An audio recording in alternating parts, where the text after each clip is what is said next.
Okay. Basically, what I want to cover now is something that I feel is very important. Now, a lot of people are making noises that foreign money is pouring into political campaigns. And I'll tell you something that's kind of interesting. I've noticed that a lot of farmland is being bought up by foreigners, and also a lot of roads, companies, etc. And it would make sense that they also want to buy the politicians. That would make a lot of sense, actually. Now, I don't know exactly what the laws are on how much money foreigners can donate to a political campaign. The law should be that they can't donate even 1 penny because of the effect that it would have. But I'm not sure exactly what the laws are. But I do know one thing. There's a lot of money offshore that wants to come into political campaigns, and I don't think there's really a good way of filtering that money out. The other thing that I've noticed is when somebody complains about people overseas donating money to political campaigns, that person is accused of racism. So, I mean, it's like you can't even talk about the problem. Well, obviously, if somebody receives most of their money from overseas, probably they're going to work for whoever is paying them. And whoever is paying them is not going to be the taxpayers, it's going to be somebody overseas. Now, why on earth would that be racism? Of that, I'm not sure.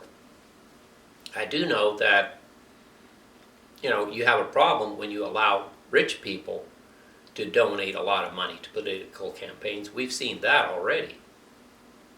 We've seen that the poor basically have very little voice because it's whoever has the most money tends to win. And, we've seen that in race after race after race. Therefore, what I'm basically saying is we should limit the amount of money that goes to politicians, and we should have all the races be publicly financed. And the reason that I say this is so that people like for example, Donald Trump, that are extremely wealthy, can't simply take over the race.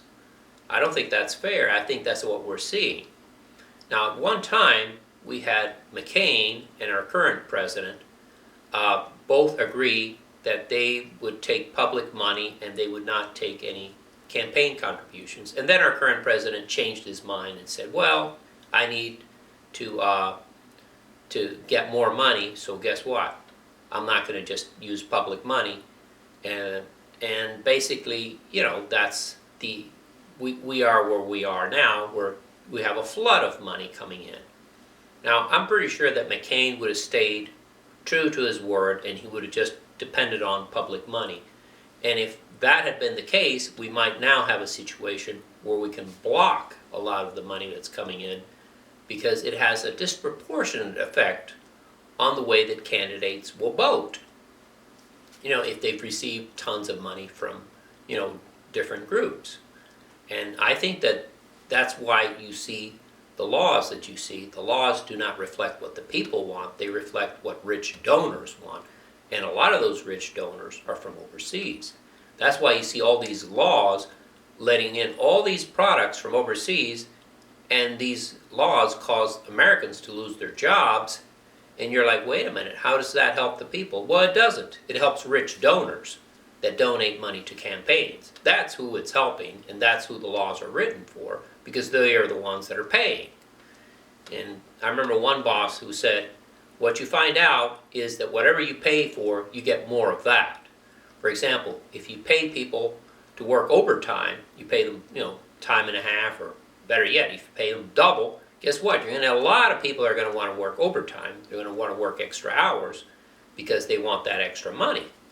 And if you work, in a place where people are paid on commission, you see the salespeople walking up to customers and trying to push stuff on them. Because that's how they get their money. They get their money from commission. They're going to try to sell. If you say, I'm going to pay you minimum wage, doesn't matter if you sell or if you don't sell, you're going to find out they really don't care too much about selling. They could care less. If the customer walks up to them and says, hey, this brand new TV, that's on sale does it. I'm very busy right now, and they just walk out of the room. Because I mean, they don't care because they're going to get paid no matter what. But it's a very different reaction if the person is being paid on commission. They'll say, oh yes, oh yes. Let me show you how it works. I mean, it's a very different reaction. And the same with politicians.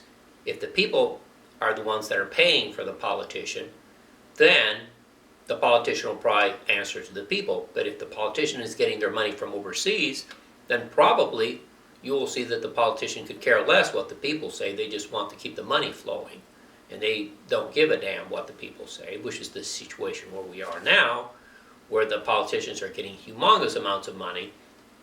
And I'm willing to hazard a guess that some of that money is coming from overseas. I don't know what percentage, but that would be kind of interesting, that we investigate and see, is a big chunk of it coming from overseas, or is it all coming from here? And I would say that, yeah, rich donors from here are probably providing some of it, but I would be pretty much in favor of limiting the amount of money that's coming from overseas. Now, I realize that a lot of people are going to say that that's racism because you're against people from overseas having an influence on our election, but let's face it.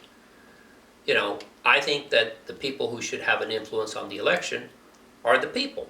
That's why everybody gets a vote, not somebody overseas, who's making lots of money and wants to make more.